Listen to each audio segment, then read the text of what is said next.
Okay, so what we have here tonight is something the Santa Barbara Film Festival has never done before, and I'm excited to see if it actually works, but I think it will. They have spared no expense. What happened, and I'm going to let her explain it a little bit, with our first honoree, Brie Larson. She is doing a movie with King Kong right now, Kong Skull Island, which is shooting in Australia, and the film production has called her back earlier than she expected. She got the day off to go to the Oscar nominees lunch in Los Angeles, and her plane is leaving at a certain time tonight. They tried everything, to helicopter her in and everything. Nothing worked. We even talked to King Kong to see if he could work a deal. He couldn't. So this is so great. Brie insisted on being here, and she has found a way. So we are going to welcome right now Brie Larson via Skype from somewhere in Los Angeles. There she is. Hey, Brie. Hi. Is it working? Hey. Welcome to the Santa Barbara Film Festival. Can you hear us? Can you hear me? I can be here. Yeah. So you're on your way later tonight. You're on your way to go back to the set of Kong, Skull Island, right? Yeah, we're shooting in Australia, so it's a little tricky because you basically lose a day when you go back there. So it makes flying back and forth really hard, and I have work in the morning, which means I need to get on a plane quite soon after this, and there wasn't a way for me to travel from Santa Barbara to LAX. Well, it is so great that you wanted to be here so much. You found a way to do it, and I'm so happy to be here. And watching that clip reel made me so emotional, and I really wish that I could have been there physically tonight and be hugging on my sister Saoirse, because she's absolutely incredible and so inspiring, and I really think our work cuts together well together. You like that? You like the montage, huh? I loved it. I absolutely loved it. I can't believe how much of similar things we've done. We really, with that song, that should be released. It's so good. It's amazing, too. Here you both find yourself nominated for the Oscars and every other award this year, and you've both been getting such acclaim, so it's great. And I know you're really good friends, because I've seen you together, and you can't even tear you two apart, really. No, we don't want to be torn apart. Please don't.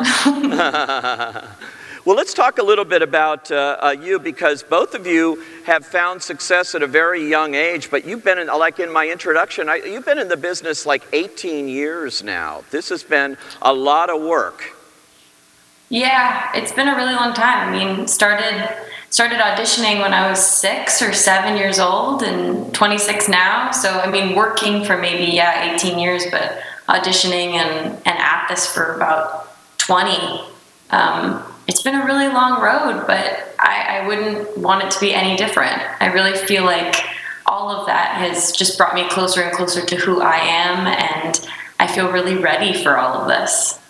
The astounding thing that I found out is you were the youngest, and still the youngest person ever accepted into the ACT, the American Conservatory Theater in San Francisco. Am I still the youngest? You are, at 6 years old, you can't get much younger to get in a theater company.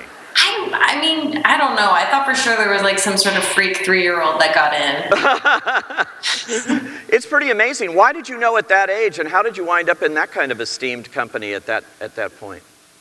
I don't really know how I knew. It's a weird thing to have. Like, my memories at that age are so sort of sporadic, but I remember having an interest in film at a really early age. I was like a sponge, and so I was just picking up movies so quickly, and my mom couldn't keep up with me. She'd let me go to the video store and rent a movie every week, and even that wasn't enough to satiate my hunger, and so I started digging through and finding she had a VHS of Fried Green Tomatoes and Gone with the Wind, and those ended up being my 2 favorite movies as a kid, and I would run around the house doing impressions, but at the same time I was incredibly shy and was afraid even at school. School made me really nervous.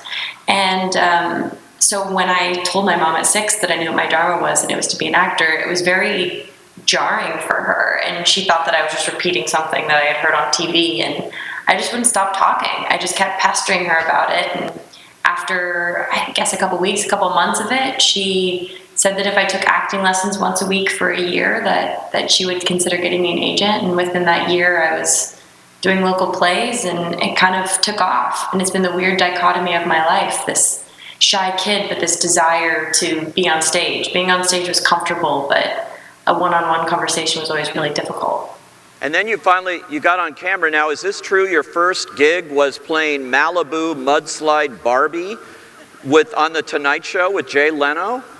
Yeah, that was my first job. I remember getting the call. I was eating Pops, the cereal Pops, and we were at Oakwood Apartments, and we were just about ready to leave. We had just hit like the last dollar, and we were gonna have to go back to Sacramento, and we got the call that I got this fake Barbie commercial.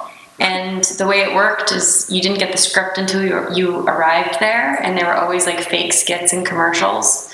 And that was when I realized that I could really do comedy, that I had this sort of evil streak that was really funny. And after that, they had me back. I think I did like a dozen fake commercials for Jay Leno when I was like 7.